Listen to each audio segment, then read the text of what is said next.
Welcome to Monumental Moments, where we live to multiply His movement. I'm Melissa Machenbacher, and this is a place we passionately pursue and proclaim Jesus.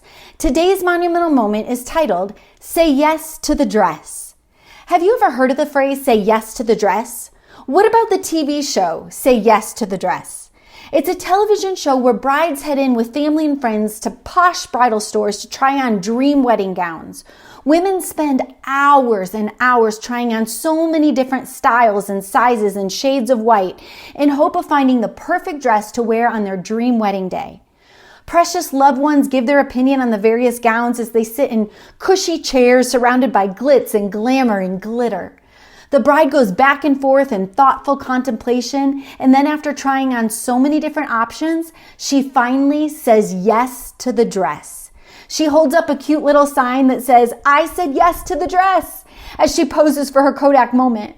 The bride knows that she knows that she knows it's the perfect dress for the perfect day, a day that she's dreamed about since she was a little girl. I'm sure many women know exactly what I'm referring to. Men, don't be dismayed. There are YouTube segments titled Say Yes to the Tux. These are videos that are following a groom's journey of finding and choosing his perfect wedding tuxedo. Weddings can be quite the production for everyone. She said yes. I said yes. I do. I still do. I said yes to the dress. I said yes to the tux. All of these are phrases that indicate love is in the air. We're willing to do a lot for love, especially early on. What if we would all choose to say yes to God with the same love, joy, passion, intensity, and intentionality as we do for the process of finding the perfect dress or tuxedo? Maybe we do at first, but then we slowly become more and more sluggish or stubborn in our yes to God. Unlike shopping for wedding attire, saying yes to God is not about us and our choices. It's not about waiting for the perfect scenario or the Kodak moment.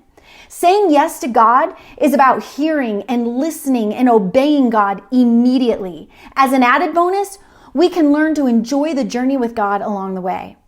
The Bible is filled with stories of men and women that said yes to God or no to God. They obeyed or they disobeyed God in the moment, leading to stories of triumph or tragedy. Being sensitive to the Lord's voice and obedient to God is a critical part of the journey with Him.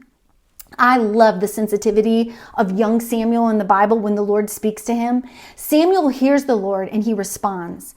1 Samuel 3 verses 4 through 10 says, Then the Lord called Samuel and he said, Here I am, and ran to Eli and he said, Here I am, for you called me. But he said, I did not call, lie down again. So he went and lay down. And the Lord called again, Samuel. And Samuel arose and went to Eli and said, Here I am, for you called me. But he said, I did not call, my son, lie down again. Now Samuel did not yet know the Lord, and the word of the Lord had not yet been revealed to him. And the Lord called Samuel again the third time. And he arose and he went to Eli and he said, Here I am, for you've called me. Then Eli perceived that the Lord was calling the boy. Therefore, Eli said to Samuel, Go lie down, and if he calls you, you shall say, Speak, Lord.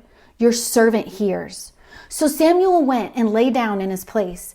And the Lord came and stood, calling as at other times, Samuel, Samuel. And Samuel said, Speak, for your servant hears. Then the Lord called Samuel 4 times here. On the 4th time, God called his name twice. The first 3 times, Samuel responded, though he did not yet know the Lord, and the word of the Lord had not yet been revealed to him. On the 4th time, Samuel finally understood, and he responded with, Speak, for your servant hears.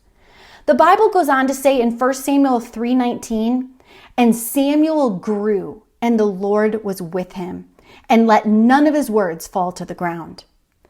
A life of kingdom impact involves listening for and doing what the Holy Spirit prompts.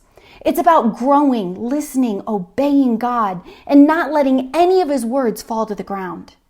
I know I've missed it a time or two. Actually, much more than that. Are you letting any of the Lord's words fall to the ground? Are you listening to God's voice? Do you recognize it? Are you following him? John 10:27 says, Jesus says, "My sheep listen to my voice. I know them and they follow me." When you hear God and sense him speak, are you obedient or are you disobedient? God speaks to us in various ways. He speaks to us through the Bible, through whispers, dreams, and visions and images, through burdens, through circumstances. What is the Lord speaking to you? Do you need to respond and say yes to God? A quick test to know if God is speaking is to answer the following questions. Does it align with the teachings of the Bible? Does it glorify God? Does it advance God's kingdom rather than my own agenda? If the answers are yes to all three questions, it's very likely the Lord is speaking to you. Will you obey? Let's align our hearts to say yes to God quicker than we would say yes to the dress or yes to the tux. Will you say yes and obey the Spirit of God as he speaks to you? How can you make monumental moments and live to multiply his movement today?